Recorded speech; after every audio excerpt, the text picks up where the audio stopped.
Olá, seja muito bem-vindo, seja muito bem-vinda. Meu nome é Thiago Benevides e você está assistindo ao canal NeoPythonic. No vídeo de hoje nós vamos continuar a ver funções. Nós vamos ver um tópico rápido de funções no vídeo de hoje, tudo bem? E lembrando que, fazendo uma recapitulação do que nós vimos na aula passada nós vimos, se não me falha a memória, quargs e args, tudo bem? Nós vimos como utilizar e vimos que eles tornam a nossa função em Python mais flexível. No vídeo de hoje nós vamos ver um pouco de composição de função, tudo bem? Então, antes de nós irmos para o VS Code, se inscreva no canal se você ainda não é inscrito, deixe seu like, ativa o sino de notificação e agora sim vamos para o VS Code. Então, como de costume, eu vou limpar aqui e eu vou usar esse mesmo arquivo porque nós ainda estamos falando de função, tudo bem? Embora ainda nós não tenhamos comentado, mas funções elas são first class objects, se não me falha a memória, objetos de primeira first class order, objetos de primeira ordem. Isso significa que em Python, ela sendo isso, nós podemos fazer composição de função, ou seja, nós podemos chamar uma função dentro de outra função. Então, por exemplo, eu posso ter a função soma, certo? Passando A e B para ela. Então, aqui eu vou fazer return, eu vou fazer A ao quadrado mais B ao quadrado. Então, concorda comigo que ela está retornando a soma desses dois valores ao quadrado, lembrando sempre das nossas regras, da nossa ordem de precedência. Primeiro ele vai fazer exponenciação, certo? Primeiro tudo que está dentro do parênteses, depois exponenciação e depois, por fim, a soma nesse caso. Então ele vai elevar o A ao quadrado e elevar o B ao quadrado. E agora eu vou fazer raiz quadrada, certo? E vou passar o meu parâmetro A e o meu parâmetro B. E agora eu vou fazer resultado, vai receber soma A e B. Então perceba que eu estou passando para dentro da minha função raiz quadrada, eu estou passando a função soma e estou capturando o resultado, o retorno do que a função soma faz dentro da minha variável resultado. E agora eu vou fazer return resultado e vou tirar a raiz quadrada, certo?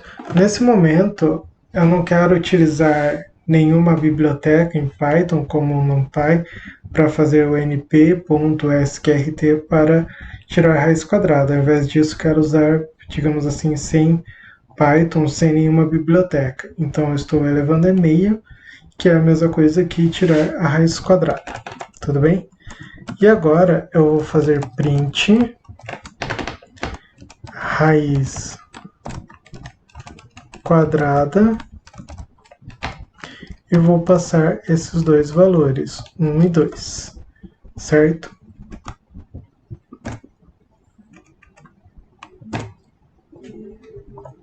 Então, perceba que aqui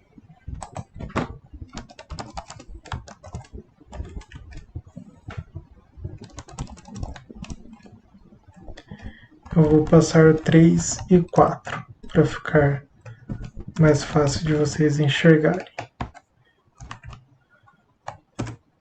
Então perceba que ele elevou o meu 3 ao quadrado, que é 9, elevou o meu 4 ao quadrado, que é 9 aqui, voltou para cá, alocou na variável resultado, 4 ao quadrado é 16, ele elevou 4 ao quadrado, então 3 ao quadrado é 9, 4 ao quadrado é 16, 16 mais 9, 25. Então essa variável resultado vale 25. E depois ele retornou a raiz quadrada de 25, que é 5. Tudo bem? Então, para isso que funciona essas coisas em Python. Eu consigo fazer, me perdi aqui, eu consigo fazer a chamada de função dentro de uma função em Python. Isso é muito útil, essa composição, quando nós precisamos depender de uma função para resolver alguma outra coisa. Então, se não fosse isso, eu teria que fazer aqui fora resultado soma 3 e 4, e então eu ia ter uma outra função, por exemplo, def raiz, passando resultado, vou passar result só para não confundir, eu vou fazer return result meio, dessa forma. Então eu teria que pegar esse resultado, fazer, por exemplo, ao x raiz, passando resultado print ao x. E eu vou colocar um outro aqui para vocês conseguirem se localizar melhor. Tudo bem? Então,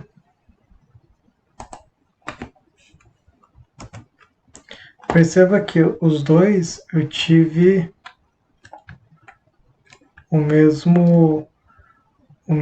a mesma saída. Eu tive 5 e 5. Porém, essa função aqui, eu tive que escrever duas, pegar o resultado dela e mandar para outra função. Escrever as funções separadas, o que, dependendo da situação nesse caso, não fica tão confuso, porque a minha função é pequena. Mas conforme essas funções forem sendo mais complexas, é necessário. E outro fator é que às vezes eu só utilizo aquele resultado daquela função dentro de uma outra função e depois eu não vou precisar desse número. Então, isso, a composição de função, vai ajudar com a memória na minha máquina, tudo bem? Na liberação de memória da minha máquina e, consequentemente, vai ajudar no desempenho, na velocidade do meu código. Tudo bem? Então, nessa aula nós vamos ficar por aqui. Na próxima aula eu quero passar um pouco de um outro tipo de função, que ela é chamada de função anônima para vocês. Tudo bem? E lembrando que se vocês ainda não seguem o canal, sigam. Deixem like, isso me ajuda muito. Ative as notificações para receber mais vídeos como esse. E na próxima aula nós vamos ver chamadas funções anônimas ou funções lambda. Tudo bem? Lembrando também que qualquer dúvida é só deixar aqui nos comentários. Se essa dúvida for única de alguém muito particular ou for uma dúvida muito particular, eu posso responder nos comentários. Agora, se essa dúvida for muito comum, eu posso fazer um vídeo resposta respondendo as dúvidas mais comuns ou mais pertinentes, tudo bem? Então, novamente, muito obrigado e até o vídeo que vem.